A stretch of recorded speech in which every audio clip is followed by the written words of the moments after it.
함께 찾으셨으면 함께 교독하도록 하겠습니다. 예수께서 바다 건너편 거라사인의 지방에 이르러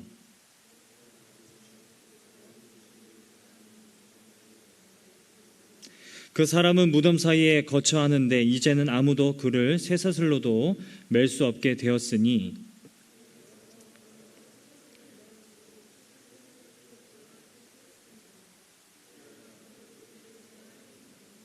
밤낮 무덤 사이에서나 산에서나 늘 소리 지르며 돌로 자기의 몸을 해치고 있었더라.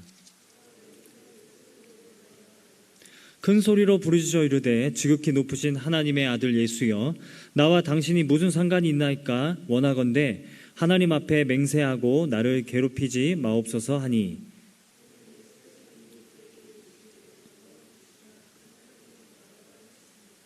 이에 물으시되 내 이름이 무엇이냐 이르되 내 이름은 군대니 우리가 많음이니이다 하고, 마침 거기 돼지의 큰 떼가 산 곁에서 먹고 있는지라.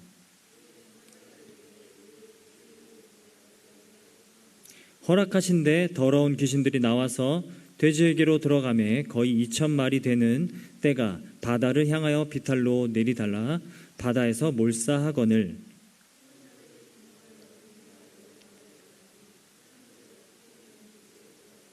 네, 함께 읽겠습니다. 예수께 이르되 그 귀신 들렸던 자 곧 군대에 귀신 집혔던 자가 옷을 입고 정신이 온전하여 앉은 것을 보고 두려워하더라. 오늘 우리들에게 말씀 전해주실 노진주 목사님께서는 이번 청년 2부 수련회 때 강사로 초청이 되셨는데요. 코로나 바이러스로 인해서 청년 2부 수련회가 취소가 되었습니다. 그래서 많은 청년들이 매우 아쉬워하고 있었는데 오늘 이렇게 또 주일 강단을 섬기기 위해서 와주셨습니다. 오늘 고난 가운데라는, 고난이 현실에서라는 제목으로 말씀을 전해주실 때 여러분 큰 은혜가 있기를 소망합니다. 우리 목사님 나오실 때 여러분 박수로 우리 맞이하도록 하겠습니다.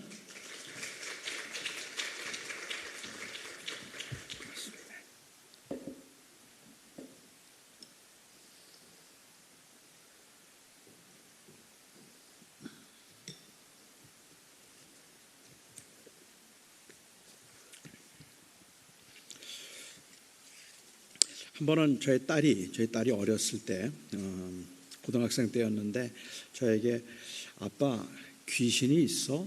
하고 묻더라고요. 그래서 제가 저희 딸에게 어떤 귀신? 하고 반문을 했습니다. 여러분도 아시겠지만 서양 귀신하고 한국 귀신은 좀 다릅니다. 이 한국 귀신은 주로 여자이고 서양 귀신은 주로 남자입니다. 그리고 한국 귀신은 흰 옷을 좋아하고 서양 귀신은 검은 옷을 좋아합니다. 한국 귀신은 머리가 대체로 길고 머릿결이 아주 고운 반면에 서양 귀신은 대체로 머리가 짧습니다. 그리고 또 하나 재미있는 특징은 서양 귀신은 한국에 이민 오지 않고, 그리고 한국 귀신도 미국으로 이민 오지 않습니다. 그냥 자기들이 있는 곳에서만 살아요. 아마도 이렇게 다른 이유가 있다면 그 귀신 이야기라고 하는 그 이야기가 어찌 생각하면 그 문화를 보여주고 있는 사회적, 문화적 이것을 반영하는 장르이기 때문에 이렇게 차이가 있을 거라고 생각을 합니다. 그러니까 동양에서, 우리 한국에서 귀신이라고 이야기할 때는 일반적으로 어려움과 서름을 겪고 원한을 갖고 있는 사람들이 한이 맺혀서 그 한을 죽어서라도 풀려고 하는 그러한 모습들이 귀신 이야기에 자주 나오기 때문에 한국 귀신들은 대체로 다 여성들이죠. 그 이유는 여성이 억압을 당하고 그리고 억울한 일을 당했던 경우들이 아마 제법 많기 때문에 그럴 거라고 생각합니다. 그러니까 한국에서 귀신 이야기라는 그 장르는 한에 관한 이야기 아니면 약자들에 관한 이야기라고 부를 수 있을 것 같아요. 서양에서 귀신 이야기를 하면 그 서양에서 귀신 이야기는 그 일종의 굉장히 특별한 카스몰로지를 이야기하고 있다고 생각이 되는데, 힘의 원리를 이야기하는 것 같아서 서로 세력 다툼을 하거나 아니면 힘겨루기를 하고 있는 그러한 현상들을 귀신의 이야기로 풀어가려고 하는 그러한 경향이 굉장히 강합니다. 그렇기 때문에 귀신들은 대체로 남자이고 그리고 강력한 힘을 가지고 파괴력이 있는 그러한 존재들이라고 이야기를 하죠.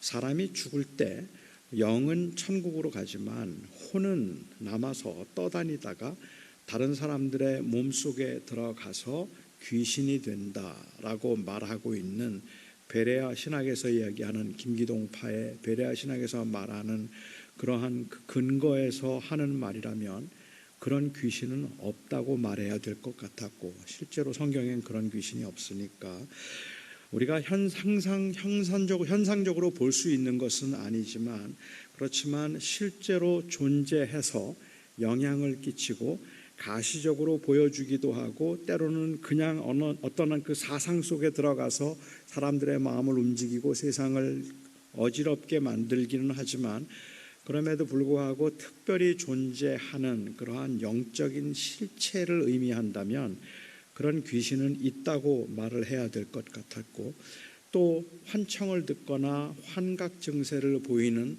사람들이 이 말하고 있는 이 manic depressive psychosis에서 manic stage에서 보여지는 그러한 현상을 만일 누가 귀신이라고 부른다면 그것은 귀신이 아니라 정신질환이라고 그렇게 말하는 게 더 맞을 것 같다 해서 제가 제 딸에게 이걸 쭉 설명을 했습니다. 그리고 제 딸에게 어떤 귀신? 그랬더니 제 딸이 됐어 그러더라고요. 그냥 귀신이 있어 없어 그것만 말해주면 되지 뭘 그렇게 복잡하고 장황하게 설명을 하느냐는 듯이 제 아내가 제 딸이 기가 막히다는 듯이 그냥 됐다고 이야기를 했습니다. 여러분들은 혹시 귀신을 본 적이 있습니까? 아니면 여러분들은 귀신을 만난 적이 있습니까? 저는 귀신을 본 적은 없는데요, 귀신을 본다는 사람을 만난 적은 몇 번 있습니다. 자기 집에서 귀신을 보았다는 사람도 있었고, 제가 한번 미시간에 집회를 갔는데 거기에 한 그 부인이 중동 지방에서 오신 부인이 계셨어요. 너무너무 괴로워서 그래서 이 미국으로 찾아왔다고 하면서 수련회 기도를 좀 받고 싶어서 왔다고 그러세요. 근데 이 부인이 굉장히 힘들어하고 어려워하는 이유는 귀신이 보인대요. 특별히 그분이 보았던 귀신은 10살짜리 중동 소년입니다. 문을 열면 문 앞에 서 있고, 자고 있으면 그 옆에 와 있고, 부엌에 가도 주방에 가도 주방에서 항상 옆에서 왔다 갔다 하는데, 그 모습을 볼 때마다 너무너무 섬찟하고 괴로워서 제발 내 주변에서 이 귀신이 좀 떠나게 해달라고 그렇게 그 부탁을, 기도를 받기 위해서 왔다고 그렇게 말씀하세요. 저는 소파에 앉아 있었고 그분은 의자에 앉아 있었는데 한 1시간 동안 이야기를 했는데요, 한참 이야기를 하다가 저보고 그러더라고요. 목사님, 근데요, 목사님 옆에 지금 앉아 있어요 그러더라고요. 제가 얼마나 놀랬겠어요. 제 옆에 앉아 있어서 제가 아무리 봐도 저는 볼 수가 없는데 그분은 보인다 그래요. 그런데 저는 전문가는 아니지만 그분의 한 시간 동안 상담을 하면서 이거는 그냥 결벽 증세에서 보여지는 현상이겠구나라는 생각을 나름대로는 했었어요. 뭐 떠다니는 귀신이 눈앞에 보인다고 생각하기보다는, 왜냐하면 그 부인의 경우는 그 중동에서 이 병원에서 자원봉사를 하면서 10살짜리 중동 아이를 정성으로 보살폈는데, 그런데 그 아이가 죽어갈 때 자기를 찾는데 너무 피곤해서 거기를 못 갔어요. 그 죄책감이 굉장히 심했나 봐요. 그래서 그 아이가 자꾸 자기에게 나타난다고 생각을 하는 것 같길래, 제 전문가는 아니지만 그건 귀신이 아니고 아마도 어쩌면 그냥 그런 그 사이콜로지컬한 이 업셋 때문에 그런 것 같다라고 이야기를 했는데, 실제로 귀신 이야기를 하자면 여기 있는 분들도 뭐 귀신을 본 사람도 제법 있을 거고, 들었던 그 무시무시한 귀신 이야기를 아는 사람도 아마 여기에는 있을 것 같고, 혹 여기에 내가 바로 그 귀신인데 뭐 이런 사람도 있을지 모르겠어요. 근데 오늘 본문의 이야기는 귀신 이야기입니다. 귀신 들린 사람에 관한 이야기이죠. 마가복음에서는 예수님이 어떤 분인가 하는 것을 설명하면서 예수님이 누구인가 하는 것을 예수님이 하신 일을 통해서 예수님이 누구인가를 소개합니다. 2장에서 주님께서는 중풍병자를 고치셨는데 그냥 중풍병자를 고쳐주시면 될 것을 오히려 주님은 내 죄가 사함을 받았느니라 라고 말씀하셔서 상당히 소란을 일으키셨습니다. 그리고 주님께서는 그 말씀을 통해서 예수님께서는 죄를 사하는 권세가 있다는 것을 말씀해 주시고 죄를 사하는 권세가 있는 분이 바로 주님이라는 것을 말씀해 주셨고 3장에서는 손 마른 사람의 병을 고쳐주셨는데 이 병을 특별히 안식일 날 고치셔서 논란이 되었어요. 그런데 주님께서는 안식일 날 그 사람의 병을 고침으로 예수님이 안식일의 주인이 되시고 그리고 또한 모든 율법의 완성이시라는 것을 주님께서는 말씀하신 셈이죠. 4장에서 주님께서는 거라사 지방을 가시다가 그 바다에서 호수 바다에서 태풍을 만나게 됩니다. 제자들이 막 무서워서 벌벌 떨고 있을 때 주무시던 주님께서 일어나셔서 그 바람과 그리고 파도를 명하여 잠잠하라 말씀하시니 그 바람을 꾸짖으니까 바람이 잠잠해졌어요. 그리고 제자들이 여기에 대해서 이 3장 끝부분에서 말하기를 4장 끝부분에서 말하기를 이가 누구이간데 바람과 그리고 파도도 그에게 순종하는고 라고 이야기를 하죠. 그래서 사실은 예수님은 이 자연 세계도 다스리시는 분이라는 사실을 암시적으로 보여주고 있는 겁니다. 그리고 5장에 와서 예수님께서는 이 귀신 들린 사람을 찾아오셔서 그 귀신 들린 사람과의 대면을 통하여서 예수님은 자연 세계를 다스리시는 분일 뿐만 아니라 영적인 세계조차도 다스리고 계시는 분이라는 사실을 보여주고 있다고 말할 수 있겠습니다. 오늘 본문에 나오고 있는 이 귀신 들린 사람은 그 몰골이 정말로 흉악하고 너무 끔찍해서 주변에 있는 사람들은 그 근처에 갈 수조차 없는 사람이었던 것 같습니다. 거라사인의 지방이라고 했으니까 이 거라사인들의 지방, 거라사인들은 이방인들입니다. 그러니까 이방인들이 모여 살고 있는 곳에 주님께서 일부러 그곳을 찾아가셨어요. 그리고 그 귀신을 쫓아내고 난 다음에 주님은 바로 그곳을 떠나셨으니까 의도적으로 그 마을에 오셨다고 보는 게 더 맞을 것 같습니다. 제자들은 예수님께서 귀신 쫓아내는 걸 여러 번 보셨지만 이번의 경우는 아주 특별합니다. 특별한 몇 가지 이유가 있겠는데 우선 처음 생각해 보면 이 귀신 들린 사람의 그 모습이 보통 사람들과는 달리 아주 흉악하기 이를 데 없었다는 말입니다. 그는 그 마을에 같이 살 수가 없어서 무덤 사이에나 아니면 산에서 살면서 밤낮 없이 큰 소리로 울부짖었다고 이야기를 해요. 사실 그 울부짖는 모습이 당시 그 마을에 살고 있던 사람들에게는 얼마나 끔찍한 공포의 현장이었겠습니까? 그 주변에는 갈 수도 없는 겁니다. 그런데 이 사람이 엉엉하고 소리를 지르기 시작하면 주변에 있는 사람들이 무서워서 벌벌 떨 수밖에 없는 거죠. 힘이 얼마나 센지 그를 고랑으로 묶어도 보고 사슬로 그를 메어보기도 했는데 어떤 것으로도 그를 메일 수 없으면 모든 그 묶어놓은 고랑과 사슬을 다 끊어버렸기 때문에 그래요. 힘이 너무 세서 그 고랑과 사슬들을 다 끊어버렸기 때문에 통제가 불가능한 사람이었습니다. 사람들이 고난의 현실이라고 할지라도 어려운 현실이라고 할지라도 컨트롤러블 하다고 생각하면 견딜 수가 있는데 이게 아웃 오브 컨트롤이란 말이에요. 내 마음대로 할 수 있는 게 아닌 거예요. 묶어놓고 그래서 안심하려고 했는데 끌어버리고 튀어나온단 말입니다.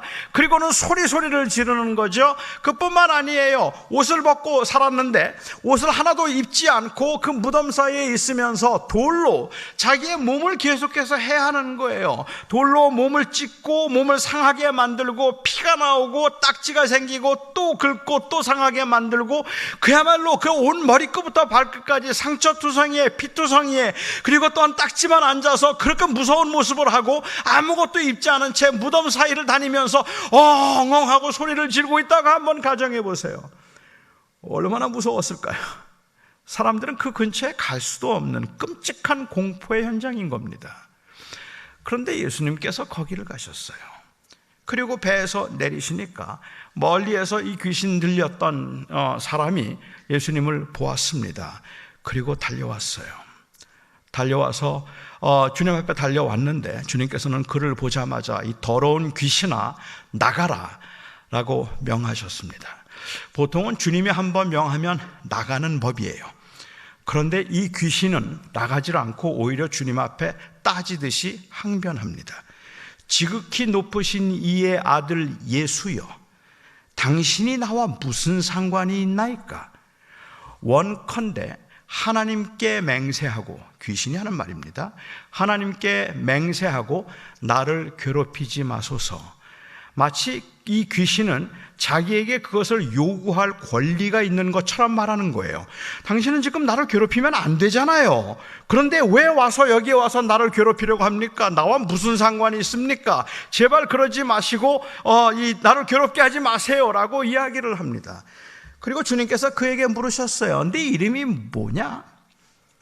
그가 대답하기를 내 이름은 군대입니다. 많음으로 군대입니다라고 얘기해요.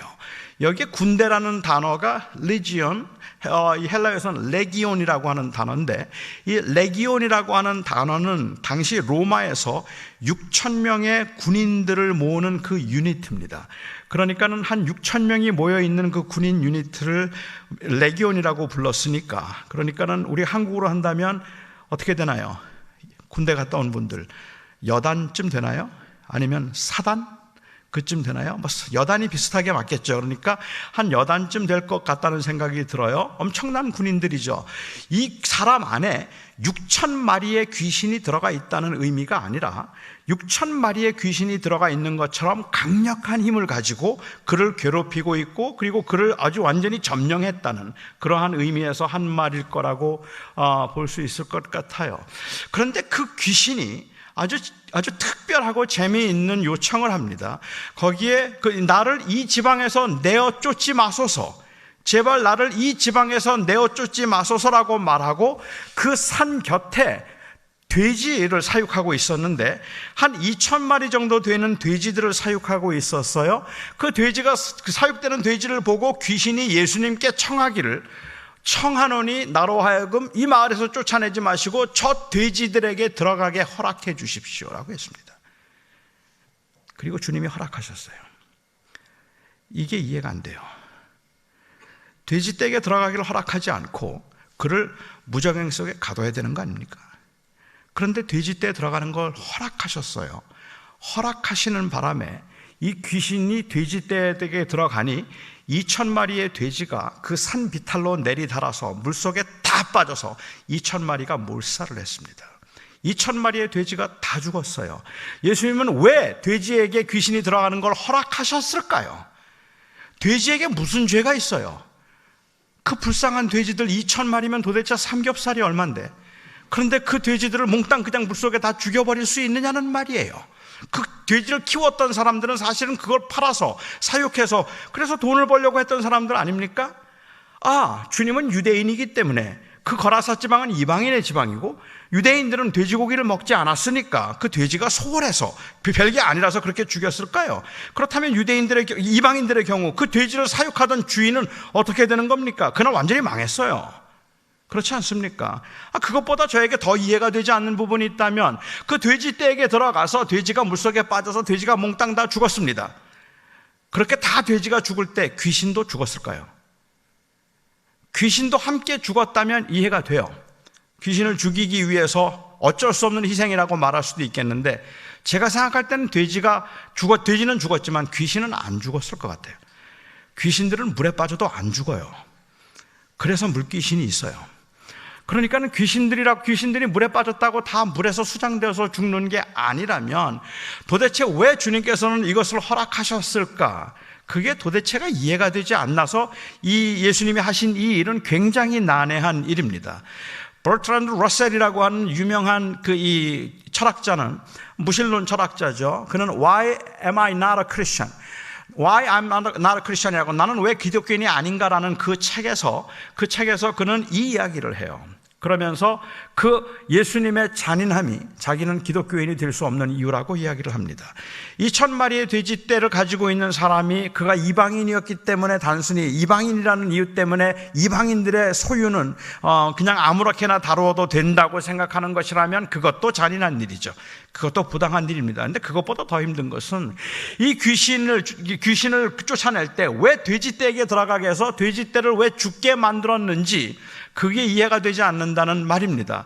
이 말 속에 담겨있는 러셀의 그 이의는 무엇인가 하면 하나님이 살아계시다는데 하나님께서 전능하다고 말씀하시고 그리고 하나님은 우리를 사랑한다고 이야기하는데 왜 이 땅에 아직까지 고난이 있느냐는 말이에요. 하나님이 사랑이라면 그리고 하나님이 살아계시다면 그러면 그 전능하시고 선하신 하나님 때문에 세상은 살기 좋은 곳이 되어야 되잖아요.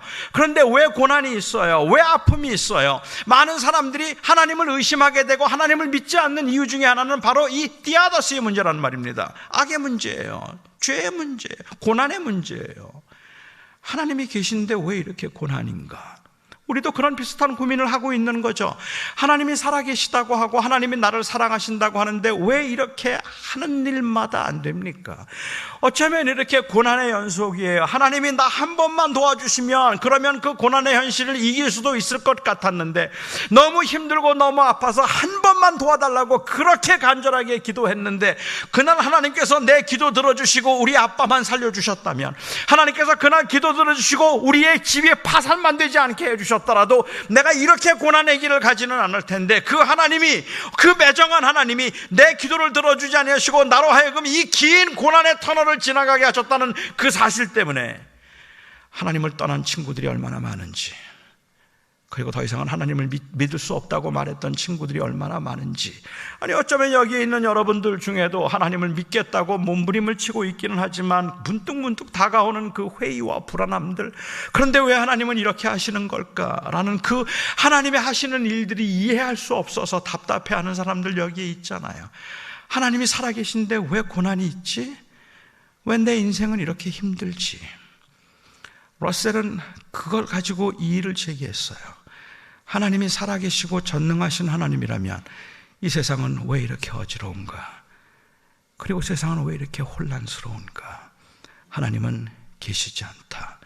그가 내린 결론이었습니다. 저는 이 문제에 대해서 예수님께서 왜 이 귀신을 돼지떼에게 들어가게 하셨는지에 대해서 여러 가지 의견들이 있고 제가 정확히 알 수는 없겠지만 이 사건의 그에서 제시하는 문제에 대한 해결이라고 할까요? 아니면 그 어떤 좀 다른 각도에서 보게 만드는 실마리는 저는 마태복음 8장과 누가복음 8장에 있다고 생각합니다. 그러니까 마가복음 5장에 기록되어 있는 똑같은 사건을 누가복음에서도 기록하고 마태복음에서도 기록하고 있어요. 마태복음과 마가복음의 차이가 있다면 마태복음에는 그때 귀신 들렸던 사람이 둘이에요. 그리고 마가복음에는 하나예요. 그러니까 성경에 모순이 있는 건 아닐 거라고 저는 생각하고 아마도 둘이었다고 보는 게 조금 더 맞겠죠. 그런데 그 중에 특별히 이 아주 상태가 심각했던 한 사람과 주님께서 대면하고 있는 것을 마가는 다루고 있다고 보면 되지 않을까 하는 생각이 듭니다. 그런데 누가복음에 보면 재미있는 기록이 나와요. 귀신이 찾아와서 예수님 앞에 나를 제발 이 지방에서 쫓아내지 마소서라고 이야기하면서 그 다음에 한 말이 뭔가 하면 아직 나를 무적행에 보내지 마시기를 구했단 말입니다. 나를 무적행에 보내지 마시고 저 돼지떼에게 들어가게 하십시오 라고 이야기를 해요. 그리고 그 사건에 대해서 마태는 마가복음에 없는 기록을 하나 기록하고 있는데 어찌하여 나를 괴롭게 하려고 나왔습니까? 아직 때가 이르지 않았는데 어찌하여 나를 괴롭게 하려고 여기에 왔나이까라고 그렇게 말하고 있다는 말입니다. 그러니까는 이 마귀가 하는 항변은 정당한 거예요. 아직 마지막 때가 이르지 않아서 나를 무적행에 가둬야 되는 그 때가 아직 임하지 않았는데 하나님의 최후의 심판의 날이 임하지 않았는데 왜 나를 찾아와서 나를 괴롭게 합니까? 라는 말을 하고 있는 거라는 말입니다. 왜 나를 무적행에 보내려고 하려고 합니까? The time has not yet come. 아직 때가 되지 않았잖아요. 그런데 왜 괴롭히러 왔어요? 그리고 주님께서는 그의 말에 인정이라도 하는 듯이 주님께서 그가 돼지떼에 들어가는 것을 허락하셨습니다. 그러니까는 결국은 마귀가 하는 이야기처럼 아직은 주님의 그 마지막 때가 이르지 않았지 않았습니까? 라고 이야기를 하고 주님께서는 그것을 인정하신 겁니다. 예수 그리스도께서 이 땅에 오심으로 하나님의 나라는 이미 임하여서 The kingdom has already come. 하나님의 나라는 이미 임하였습니다. 그러니까는 예수 그리스도를 구주로 하고 믿고 영접하고 이제는 하나님의 다스림을 받고 살아가는 하나님의 사람들에게는 하나님의 나라가 임해서 예수님께서 말씀하신 것처럼 이제 천국이 가까웠고 나의 나라가 너희 가운데 있다고 말씀을 하셨단 말씀이죠. 그런데 주님께서는 그렇게 말씀하셨던 주님께서 그 제자들로 하여금 다시 제자로 주님이 세우시고 그들로 하여금 교회를 세우도록 하시고 성령을 보내서 그들을 도와주시고 그들과 함께 하도록 하겠다고 말씀하시고 난 다음에 주님께서 하늘로 승천하셨습니다. 승천하시면서 말씀하시기를 내가 다시 올 거다 라고 말씀하셨어요. 그러니까는 주님께서는 이 땅에 우리가 이미 예수님이 오심으로 하나님의 나라가 임하였고 그날 예수님께서 오셔서 하나님의 나라가 임하도록 해서 마귀를 무저갱 속에 집어 던지셨다면 그러면 다 끝났습니다. 하지만 주님께서는 그 이후의 세대 우리에게까지 구원이 복음이 전파되어서 구원해야 될 사람들이 있었기 때문에 그 구원해야 될 사람들이 다 구원받을 때까지 그리고 하나님을 찾는 사람들이 택한 백성들이 다 하나님의 나라에 들어갈 때까지 하나님께서는 그 제자들을 세우셔서 교회를 세우게 하시고 주님이 다시 오실 때까지 이 복음을 전하며 살라고 여전히 고난이 있고 여전히 아픔이 있지만 아직은 세상에서 빛으로 살아내야 될 시간이 남아 있으니까 그 선한 일을 하나님의 거룩한 뜻을 이루도록 하기 위해서 고난의 현실 가운데 제자들을 남겨두셨단 말입니다. The kingdom has already come, but the kingdom has not yet come. 하나님의 나라는 이미 임하였으나 아직 임하지는 않은 겁니다. 예수의 사람들은 바로 이미 임하였으나 아직 임하지 않은 이 나라의 긴장 가운데 살고 있는 거죠. 그러니까 우리는 이 세상에 살면서 하늘을 소망하고 우리는 영원히 고난도 고생도 질병도 눈물도 아픔도 죽음도 없는 것을 목마르게 사모하는데 그 나라는 아직은 여기에 임하지 않을 거란 말입니다. 그 나라는 주님이 오실 때 임할 것이고 주님이 오실 때 분명히 임할 것임을 믿고 사는 사람들은 이 땅에서 그 기간 동안 그 긴장을 가지고 이미 임하였으나 아직 임하지 않은 하나님의 나라의 긴장을 가지고 사명으로 살아내야 되는 거라는 말입니다. 그것이 바로 우리의 모습이고 우리의 상태인 거죠. 고난은 여전히 있습니다. 주님께서 돼지떼에게 들어가도록 허락하신 것은 때가 아직 아니기 때문입니다.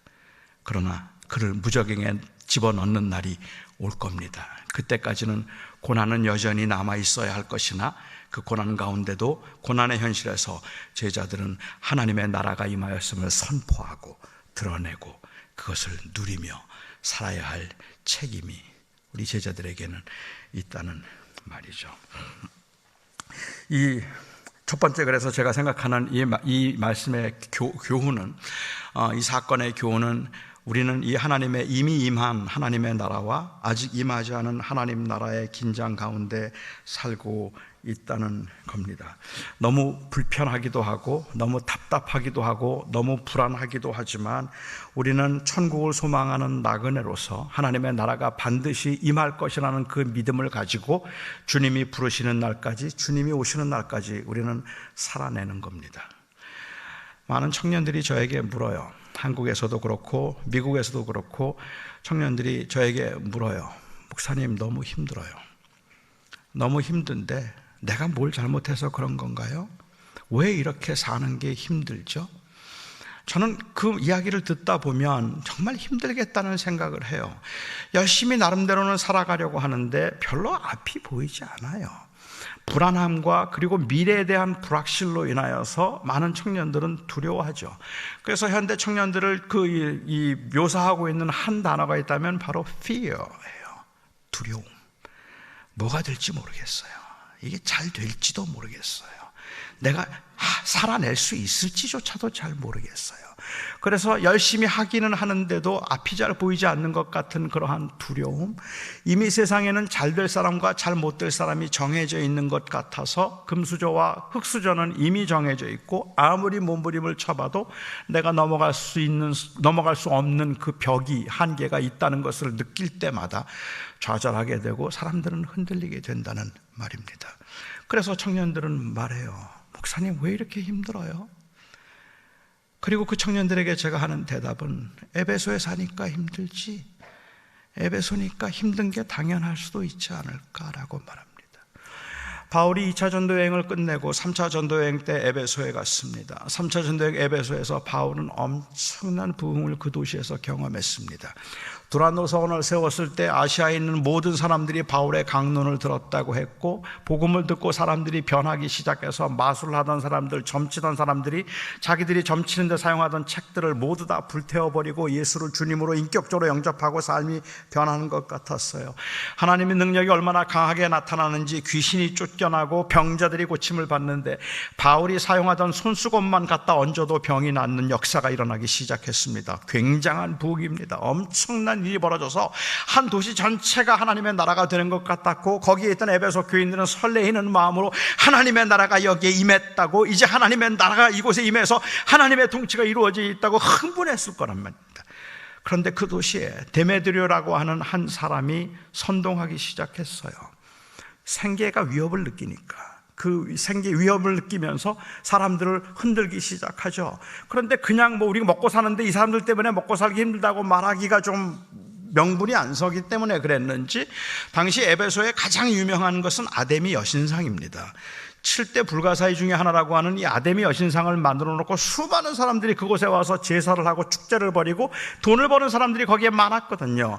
그래서 데메드리오가 사람들을 선동하기를, 저 기독교인들 때문에 이 에베소의 여신인 아데미의 위상이 땅에 떨어졌다, 우리 아데미의 그 위상을 다시 한번 세워서 에베소의 자존심인 아데미 여신을 우리가 다시 한번 높이고 그 옛날의 그 영광을 회복하자 하고 선동했더니, 그렇지 않아도 먹고 사는 게 힘들었던 사람들 다 움직이기 시작했습니다.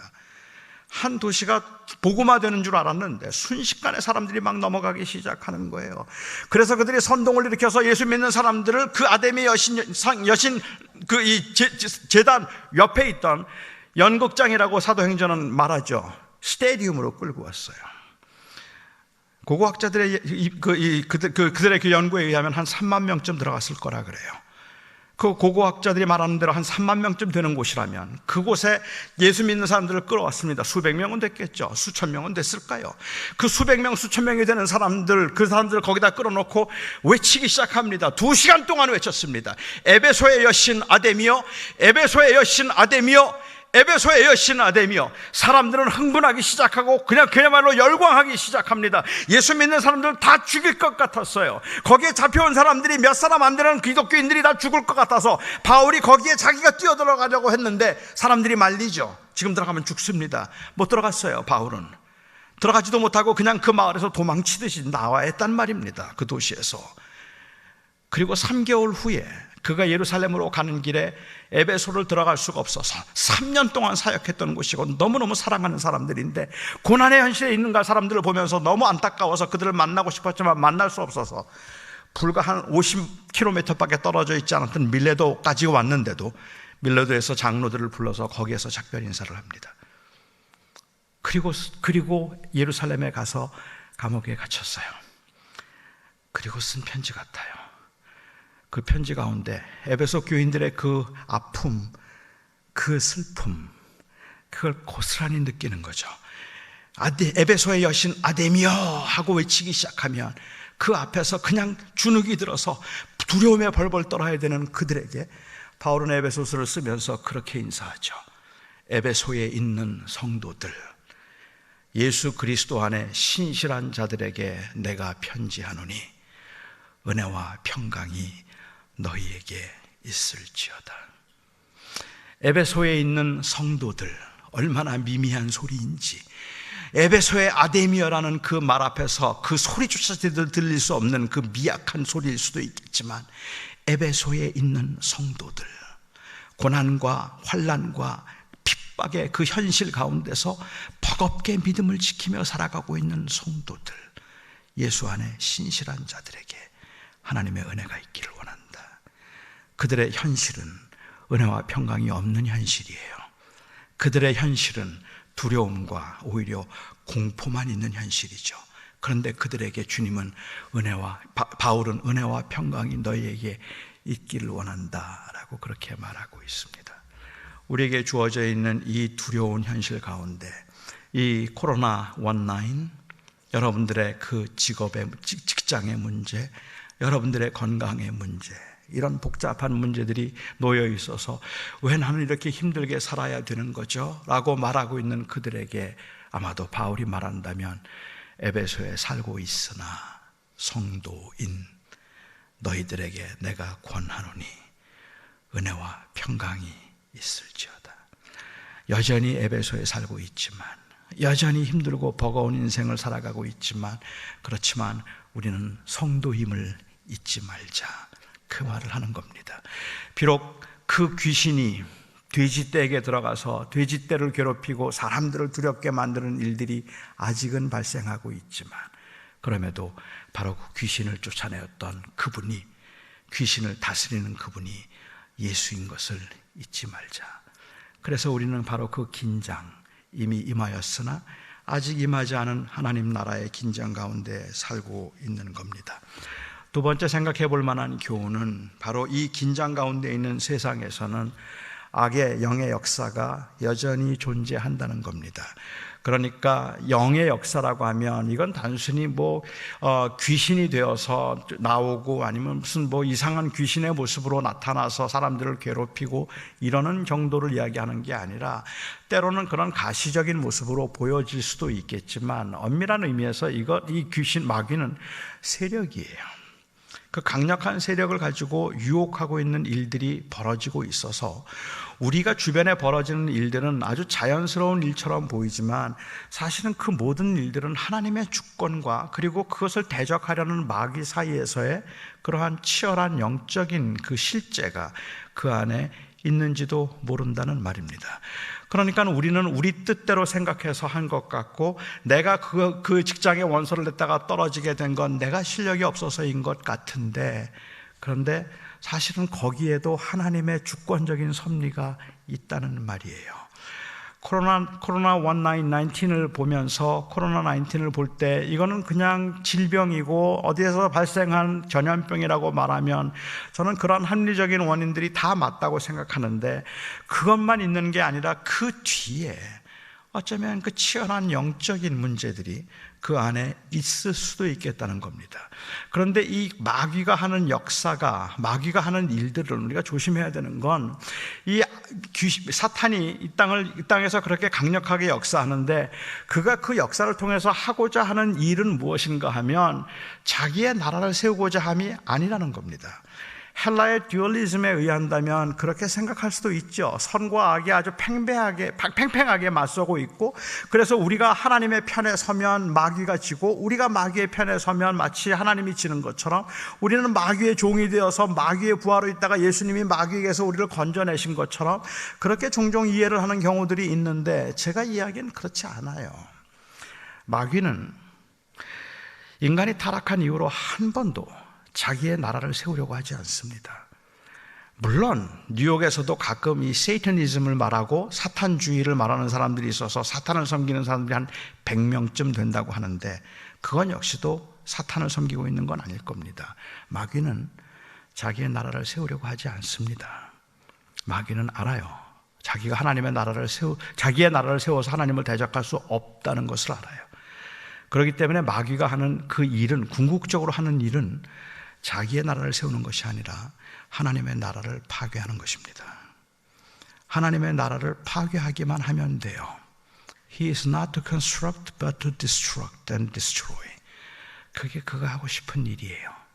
그런데 이 하나님의 나라를 파괴할 수 있는 가장 좋은 무기가 뭔지 아세요? 사람들에게 너 나 섬겨, 그러면 행복해질 거야. 사람들 절대로 마귀 안 쫓을걸요? 오히려 마귀가 하는 일은 너는 하나님 대신에 나를 섬겨라가 아니라 하나님 대신에 너를 섬겨라 해요. 네가 인생의 주인이잖아. 내가 모든 것을 다 내가 주인, 너 없으면 무슨 의미가 있니? 하나님은 너를 위해서 존재해야지 네가 하나님을 위해서 존재하는 건 아니잖아. 내가 내 인생의 주인이야.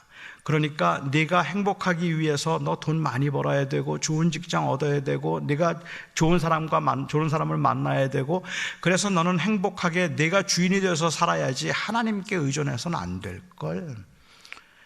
그 유혹에 수많은 사람들이 넘어가죠.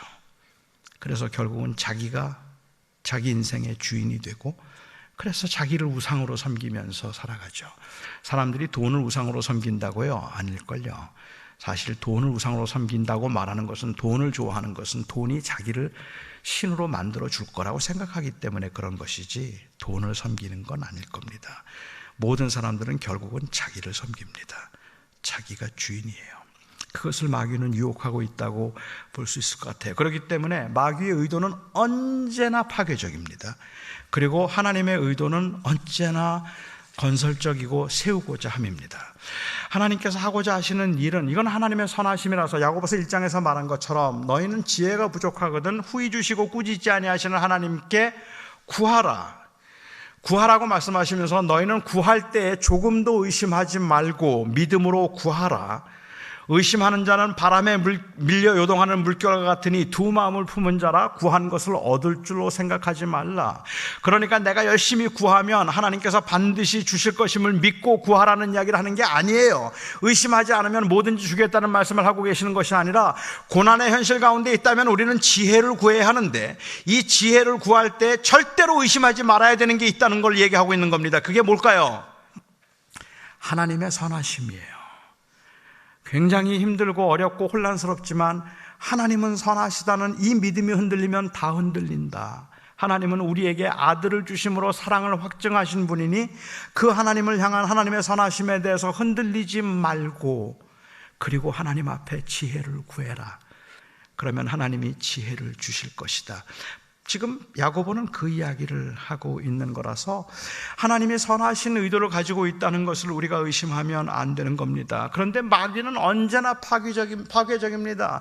귀신이 사람에게 돌아가면 사람이 자기 몸을 해하여서 처참하게 만들어버리고, 그 귀신이 돼지에게로 돌아가면 돼지 떼를 바다에 빠져서 몰살시키는 게 마귀예요. 예수님이 오시면, 예수님을 만나면 그 참혹했던 사람도 다시 온전해지게 되는 것, 그게 주님이 하시는 일이라는 말이죠. 사람들은 종종 물어요. 우리가 당하는 고난이 하나님께로부터 온 것일까? 아니면 마귀에게서 온 것일까? Is this a test or temptation? Is it a trial or temptation? 이게 하나님이 나에게 주시는 시련입니까? 마귀가 주는 유혹입니까? 여러분, 그걸 알 길이 있을까요? 그걸 알 길이 있을까요? 지금 한참 좋은 교제를 하고 있는데 갑자기 늘 그리던 이상형이 나타나서 내가 지금 교제하고 있는 이 자매와 더 이상 관계를 끊고, 그리고 이제 내 이상형이었던 그 자매와 다시 교제를 시작해야 되겠다는 마음이 생기고 그런 충동이 생길 때, 이건 하나님이 주신 시험일까요? 마귀가 하는 유혹일까요? 모르죠. 그게 누구에게서부터 왔는가는 몰라요. 그런데 우리는 자꾸 그걸 알고 싶어 해요. 아니, 코로나 19이 마귀에게서 온 겁니까? 아니면 하나님에게서 온 것입니까? 마귀가 준 건가요? 아니면 하나님이 주신 건가요? 우리는 몰라요. 잘 모르겠어요. 그런데 그걸 안다는 게 그렇게 큰 의미가 없겠다는 생각이 들고, 어쩌면 어디서부터 왔는가를 아는 것보다 더 중요한 것은 그것을 통해서 하나님의 원하심이 무엇인가를 아는 거고 마귀의 원함이 무엇인가를 아는 거라고 저는 생각을 합니다. 욥이 시험을 받았습니다. 욥이 시험을 받았는데 그래서 이 재산 다 잃어버렸죠. 그게 하나님이 주신 겁니까? 마귀가 준 겁니까? 하나님이 허락하심으로 마귀가 준 것이다? 그렇게 말할 수 있을지 몰라요. 그런데 여러분, 하나님이 왜 이 고난을 욥에게 허락하셨을까요? 욥 한 사람으로서는 생각도 하기 싫을 만큼이나 끔찍스러운 고난이었지만, 사실은 그 욥이 당하는 그 고난을 통해서 하나님은 그 이후에 모든 그리스도인들과 하나님을 믿는 사람들에게 의인도 고난을 당할 수 있다는 사실과 고난 가운데 있었지만 하나님은 욥을 떠난 적이 없었다는 하나님의 임재에 대한 확신을 보여주기 위해서 욥이 그 고난 가운데 몸부림치면서 찾았던 것은 하나님 왜 내게 이런 고난을 주십니까? 그런데 왜라고 하는 그 질문 속에 담겨있던 그 욥의 그 중심에 있는 마음은 하나님 이 고난 가운데 거기 계신 겁니까? 그거예요. 정말 거기 계십니까? 왜 나에게 이런 고난을 허락하십니까? 라고 묻고 있는 그에게 38장에 주님께서 나타나심으로 주님은 그에게 말씀하셔서 직접 말씀하심으로 하나님이 그들과 그 육과 언제나 함께 하셨다는 것을 말씀해 주셨죠. 고난 중에 있지만 하나님은 떠나지 않고 함께 하시고 고난 중에 있지만 의인도 고난을 당할 수 있다는 사실을 욥의 그 끔찍한 고난을 통해서 하나님은 다른 사람들에게 알려주고 싶으셨어요. 그게 하나님의 선한 의도였어요. 그리고 이 마귀 사탄의 의도는 욥이 하나님을 원망하고 저주하고 부인하도록 하는 것이었죠. 똑같은 사건이었지만 하나님이 원하셨던 것과 마귀가 원했던 게 달라요. 우리는 고난의 현실에서 하나님이 원하시는 게 무엇일까 하는 것을 고민하는 게 이게 누구에게부터 왔는가를 고민하는 것보다 더 중요한 문제라고 생각해요. 마귀는 지금도 우리가 당하는 고난 가운데서 마귀가 원하는 건 언제나 파괴적이죠. 그래, 싸워라. 그래, 다른 사람들을 판단하고 정죄하고 미워해라. 그래, 그렇게 그냥 막 아주 이기주의의 극단을 한번 보여줘봐. 그래, 그렇게 하는 거야. 그렇게 함으로 사회가 피폐해지고 내 중심에 내 양심도 약해지고 뭐 이런 것들을 마귀는 원한다면 하나님께서 원하시는 것은 그런 분쟁과 분열과 다툼과 싸움이 아니라 오히려 그 가운데에도 하나가 되는 것이고 함께하는 것이고 참아주는 것이고 그리고 믿는 사람답게 생각하고 행하도록 하는 것, 그래서 이 사회에 더 많은 유익을 주도록 하는 것, 그게 하나님의 원하심이라는 말입니다. 한 사건을 놓고도 하나님의 원하심과 마귀의 원함은 다릅니다. 저는 사형제의 장남입니다. 제 동생이 남자만 셋이 있는데 그 중에 셋째 동생이 목사예요. 지금 뉴욕에서 목회를 하고 있는데 가끔 한국에 나와서도 집회를 하기는 하는 것 같아요. 그런데 자꾸 집회를 다니면서 제 동생이 어릴 적에 저한테 맞은 이야기를 자꾸 그렇게 하고 다니나 봐요. 그래서 저한테 맞고 자랐다고 그런 이야기를 자꾸 해서 제가 몇 년 전에 그 교회 부흥회를 한번 갔는데 그 권사님이 제 설교가 끝나고 나는데 한 권사님이 내려오는 저를 붙들고 손을 잡고서는 저한테 아주 진지하게 물으시는 거예요. 그 목사님 안 그렇게 생겼는데 동생을 왜 그렇게 때리셨습니까? 그래. 교회에서 오죽 맞은 얘기를 많이 했으면 그러면 그 권사님이 그렇게 걱정스럽게 저한테 말씀하세요. 그래서 제가 그날 저녁에 제 설교 중에 제 동생이 왜 맞아야 되는가를 이야기했어요. 왜 맞아야 되는가를 이야기를 다 하고 그리고 내려오니까 그 권사님이 잘하셨다고 그러더라고요. 제 동생이 요즘도 어디 다니면서 뭐 큰형님한테 맞은 이야기를 자꾸 하는 것 같은데 제가 때리긴 때렸어요. 근데 말을 안 들어서 때렸어요. 하도 말을 안 듣고 장난이 심하고 공부를 안 하고 운동만 하고 다니겠다고 그래서 운동을 워낙에 좋아했기 때문에 그래서 집에서 있질 않고 그냥 계속 밖으로만 나돌았죠. 저희 부모님은 사업을 하신다고 굉장히 바쁘셔서 저희들을 제대로 돌볼 수가 없었기 때문에 저희 외할머님이 저를 주로 키우셨습니다. 그러니까 외할머니 저를 주로 키우시는데 여러분도 아시겠지만 손주들이요 할머니 말은 안 들어요. 할머니가 야단치는 건 안 무서워요. 할머니가 야단칠 때 무서운 건 하나밖에 없어요. 엄마한테 이른다 하는 거. 그것만 무섭지 할머니가 뭐라고 막 야단치고 막 소리 지르고 뭐 그래도 그냥 뭐 한 귀로 듣고 한 귀로 흘려 될 만큼 할머니는 무섭지 않아서 저희 셋째 동생도 할머니가 말하는 걸 안 들었어요. 지금 일찍 들어오라고 해도 들어오지도 않고 저녁 늦은 시간까지 해가 지도록 운동을 하고 그리고 늦게나 들어오고 어느 날 할머니가 못 참으시겠는지 화가 나셔서 저를 부르시더라고요. 그리고는 저한테 진준아 쟤 좀 혼내주라고 그래요. 좀 때려주라고. 말도 저렇게 안 들어서 안 되겠다고 혼내주라는 거예요. 그래서 제가 예 할머니 그리고는 때려주라 그러셨으니까 그래서 제가 제 동생을 끌고 나가서 몽둥이를 잡았죠. 평소에도 제가 안 때린 건 아니지만 허락받고 때릴 때 쾌감은 좀 달라요. 그래서 뭐 어차피 허락도 하셨는데, 그러니까 이제는 뭐 때려도 뭐 걸릴 게 없잖아요. 그래서 너 이리 와 우선 놓고 왜 이렇게 말을 안 들어 하고 딱 한 대 때렸는데 저희 할머님이 어디서 보고 계셨는지 달려오셨어요. 그리고 달려오셔서 제 앞을 가로막으면서 저를 야단치시는 거예요. 내가 혼내주라 그랬지 죽이라 그랬냐?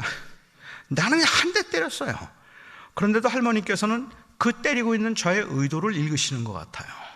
그러니까 할머니가 때려주라고 할 때 할머니가 말씀하셨던 의도는 제 사람 되게 해주라고 하는 말이었어요. 제 동생을 위해서 하는 말이죠. 그리고 저는 그 아이를 때릴 때 그 아이가 잘 되기를 바라는 마음에서 때린 적은 지금 고백이지만 없었어요.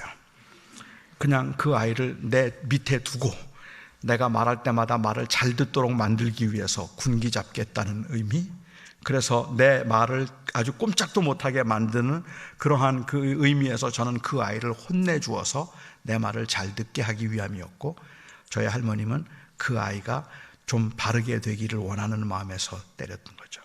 똑같이 때렸지만, 제가 때렸지만 저의 의도하고 할머니의 의도는 아주 달랐죠. 스가랴서 1장 15절을 보면 하나님께서 하셨던 말씀, 이스라엘 백성들이 하도 하나님 앞에 범죄를 많이 하고 자꾸 어긋나니까 하나님께서 이스라엘 백성들을 책망하셔서 그리고 벌하셔서 아수르나 바벨론을 통해서 그들을 치게 하셨습니다. 그렇게 그들을 치게 하셔서 그들이 이스라엘을 공격해서 이스라엘도 망하고 유다도 고난을 당했고 망했죠. 그런데 나중에 하나님께서 그 열국을 향하여 하신 말씀이 1장 15절입니다. 나는 조금만 노하였거늘 너희는 힘을 내어 고난을 더하였다. 그게 하나님을 화가 나게 만들었던 거죠. 주님은 때로는 우리가 아픔을 겪을 때도 하나님의 의도는 언제나 선해서 그것을 통해서 하나님을 더 가까이 하게 만드는 것이라면, 마귀가 의도하는 것은 그것을 통해서 아예 밟아버리거나 아니면 망하게 만들거나 하나님을 저주하고 원망하게 만드는 게 마귀가 하려는 의도라는 말입니다. 우리는 그래서 고난의 현실 앞에서 이게 누구에게서 왔지? 이게 왜 온 거지? 라는 질문도 정당하지만 그 질문을 함에 있어서 우리가 놓치지 말아야 되는 건 마귀는 뭘 원할까? 그리고 하나님은 뭘 원할까? 그겁니다. 그리고 우리는 하나님의 원하심을 따라 행하고 싶은 겁니다. 주님께서는 어쩔 수 없이 그 돼지 떼에게 들어가게 하셔서 아직은 때가 아니니까 허락하셨지만 그것을 통해서 하나님이 원하셨던 것과 마귀가 원했던 것은 다르죠. 하나님은 세움을 원했고 마귀는 파괴를 원했기 때문입니다. 한 가지만 더 생각해 볼 수 있는 것은 이 귀신 들린 귀신이 예수님을 보자마자 달려와서 그 앞에 엎드려 절을 하며 지극히 높으신 이의 아들 예수여 라고 그에게 절을 합니다. 이 장면이 보여주는 것처럼 그 마귀 악한 영이 세상에서 극성을 부려서 사람들을 괴롭히고 정말로 자기가 세상을 다 다스리는 것처럼 말하지만 역사를 주관하고 세상을 다스리는 분은 마귀가 아니라 하나님이십니다. 마귀는 하나님의 적이 되지 못합니다. 우리에게는 이 믿음이 좀 필요할 것 같아요. 이 세상이 벌어지는 일들을 보면 마귀가 기세를 부리는 것 같으면 마귀가 더 힘이 셀 것 같은데 마귀는 최후의 발악을 하고 있는 거예요. 그는 이미 쫓겨난 자이고 무적행으로 갈 자입니다. 그 고난의 현실을 생각하면 저는 우리가 지금 당하고 있는 고난도 정말 심각한 것이지만 당시 초대교회 이 교회에 있던 초대교회 교인들이 경험했던 그 고난은 어쩌면 굉장히 심각하고 아주 굉장히 힘든 것이었을지도 모르겠다고 생각해요. 도미시안이라고 하는 사람이 로마의 황제가 되고 난 다음에 그는 유난히 기독교인들을 싫어했습니다. 이 도미시안이 황제가 되고 나서 그가 자기 자신에게 붙여준 타이틀이 도미누스 에 데우스라는 타이틀입니다. Lord and God. 그래서 사람들은 자기를 부를 때 도미누스 에 데우스라고 부르게 했어요. Lord and God, Lord and God. 하나님, 하나님, 나의 하나님. 이렇게 부르게 했어요. 기독교인들은 물론 저항했습니다. 그를 그렇게 부르지 않았어요. 그래서 분노한 이 왕이 이제 핍박을 하기 시작하는 거죠. 그래서 이 그의 핍박에 의해서, 그 황제의 핍박에 의해서 많은 사람들이 고난을 당했는데, 그때 고난을 당했던 대표적인 인물 중에 하나가 있다면 바로 요한입니다. 이 사도 요한이, 그를 이제 이 황제는 끓는 가마 물속에 집어 던졌어요. 그리고 그를 불에 태워서 죽이려고 했는데, 그가 그 불 속에 들어갔는데도 불구하고 그는 해를 입지 않았습니다. 이거는 털툴리안이라고 하는 사람이 나중에 쓴 그 기록에 보면 나오는 거니까 사실인지는 모르겠어요. 그런데 그런 전설이 있었던 것 같아요. 그런 이야기가 있었던 것 같아요. 아무 몸도 해하지 않고 상하지도 않았습니다. 그러니까는 이 황제가 너무 화가 나서 그를 이제 반모섬으로 보내는데, 이 사건은 하나님을 잘 믿으면, 그러면 불 속에 던져져도 건짐을 받는다, 그러니까 하나님 믿으면 환난 가운데 하나님이 건지실 거다, 그건 아닙니다. 왜냐하면 똑같이 하나님을 섬겼던 사람들이지만 그 불 속에서 타 죽었던 사람들이 더 많아요. 훨씬 더 많은 사람들이 끓는 가마 속에서 죽었고, 타는 이 단두대 위에서 목이 잘려져 나갔고, 그리고 또 화형돼서 불에 타 죽었고, 토굴에서 가난과 싸워야 됐고, 두려움과 무서움 가운데 피해 다녀야 됐던 사람들이 훨씬 더 많습니다. 요한은 거기에서 살았어요. 그리고 하나님이 그를 반모섬으로 이제 귀향을 갈 수 있도록 하셔서 거기에서 반모섬에 있으면서 요한계시록을, 환상을 보게 되죠. 그게 요한계시록입니다. 그러니까 그 환상 가운데서 오히려 이 요한의 경우는 그 환상을 보여주시기 위한 하나님의 특별한 섭리였다고 보는 게, 사명 때문에 산 겁니다. 다시 말하면 하나님이 특별히 그를 사랑하셔서가 아니라, 그랬더라면 그는 미안한 마음을 가졌어야 돼요. 다른 사람들은 다 죽었으니까. 그런데 그것에서 보았다는 그 환상은 기가 막힌 환상이었습니다. 지금까지도 이 나라를 다스리는 사람은 로마의 황제입니다. 이 황제의 권한 앞에 아무도 아무 빛도 보이지 않아요. 정말로 그가 전부를 가지고 있는 것 같고 그 앞에 대적했다가는 전부 다 죽을 것 같은 그런 상황이란 말입니다. 이런 상황에서 그에게 보여주신 환상 그리고 또한 그 메시지를 통하여 요한계시록이 말하고 있는 그 한 말은 하나님이 이기신다요. 지금 로마 황제가 기승을 부리고 자기가 세상을 다스리는 것처럼 보이지만 세상을 다스리는 분은 하나님이시다. 그는 하나님 앞에 반드시 무릎을 꿇을 것이며 하나님의 나라는 임할 것이다. 그러니 아멘 주 예수여 어서 오시옵소서. 주님의 오심을 기다리며 참으며 기다리라. 이게 계시록의 메시지입니다. 그 당시 상황에서는 참혹해서 이게 정말 그럴까 싶은데, 요한이 그 24장로의 감사에 함께 동참해 감사할 수 있었으면 그것은 바로 그 고난과 환난 가운데 하나님을 볼 수 있었단 말입니다. 다스리시는 하나님, 마귀가 다스리는 것 같지만, 그 황제가 다스리는 것 같지만 황제가 아니라 하나님이 역사를 다스리십니다. 그 믿음이 그에게 있었어요. 지금 우리가 당하고 있는 이 고난의 현실과 이 끔찍한 재앙의 현실 가운데 우리는 왜인지도 모르겠고 어떻게 해야 될지 답답하기도 하지만, 그럼에도 불구하고 우리가 놓치지 말고 흔들리지 말아야 되는 것이 있다면 하나님이 이기신다입니다.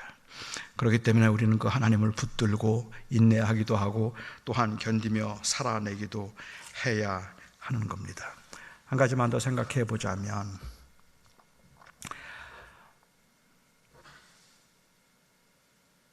주님께서 그 귀신을 쫓아내어서 마귀 떼에 들어가게 하고 돼지 떼에 들어가게 하고 돼지 떼가 다 죽었을 때 그것을 보았던 사람이 놀랐어요. 그 사육을 하던 사람이겠죠. 마을에 들어가서 동네 사람들에게 말했습니다. 동네 사람들이 다 올라왔어요. 다 올라와서 그들은 두 가지를 보았습니다. 하나는 그렇게 어흥어흥거리며 사람들을 괴롭히던 그 공포에 귀신 들렸던 사람이 온전해져서 옷을 입고 주님 앞에 앉아있는 모습이었습니다. 그들은 그 모습을 보고 두려웠어요. 그리고 또 다른 하나의 모습은 2,000마리의 돼지가 사라진 겁니다. 2,000마리의 돼지가 사라졌다는 그 현실과 그리고 귀신 들렸던 자가 온전해져 있다는 그 사실을 보면서 마을 사람들은 예수님에게 간곡하게 청합니다. 제발 우리 마을을 떠나소서. 그들은 그 능력을 행하셨던 주님을 보기보다 잃어버린 돼지떼를 보고 있었어요. 그리고 그 돼지떼를 주님에게서는 지킬 수 없다고 생각을 했겠죠. 그리고 주님 제발 우리를 떠나십시오 라고 이야기합니다. 그 능력의 주님 앞에, 내가 그 주님 앞에 순종해서 주님을 의지하려고 하고 하나님의 아들이시군요, 내 인생의 문제를 해결해 주십시오라고 말하기보다 오히려 제발 떠나주세요. 왜? 2,000마리의 돼지를 잃어버렸으니까. 오늘 우리는 고난의 현실에 있으면서 주님을 주목할 수도 있지만 고난을 주목할 수도 있습니다. 우리가 잃어버린 것들에 주목하면 우리는 상심합니다. 그리고 우리는 정말로 너무 좌절하고 낙심하죠. 하지만 그 잃어버린 것들이 많은 상황에서도 우리가 주님을 주목할 수 있으면 그러면 견딜 수 있습니다. 저는 여러분들이 지금 이 코로나 바이러스라는 이러한 그 어려운 상황 가운데서 불안하기도 하고 두렵기도 하고 언제나 이것이 지나갈까 싶기도 하고 경제적으로 말할 수 없는 타격을 느끼기도 하면서 마음속에 그런 불만과 원망이 깊어질 수도 있겠다는 생각이 드는데, 그런 원망과 분노가 깊어지기보다 하나님 앞에서 하나님의 선하심과 하나님의 의도를 생각하면서 정말 이 고난이 나에게 유익하고 나의 삶에, 그리고 이 우리 조국의 사회에 조금 더 유익한 그러한 것이 될 수 있도록 오히려 더 기도를 해야 될 것이며, 우리는 고난이 눈앞에 있을 때 그 고난을 넘어 주님을 보려고 하는 그 간절한 노력이 예배 때마다 있어야 된다고 생각을 합니다. 저는 믿음 생활을 하면서 사실 믿음 생활을 하면서 우리가 어려워하는 것 중에 하나가 있다면 그 우리의 현실에서 자꾸 무언가가 자꾸 파밥이 되고 있다는 거예요. 여러분, 손가락 2개면 세상을 가리웁니다. 아시죠? 어떻게 하면 손가락 2개로 세상을 가릴 수 있을까요?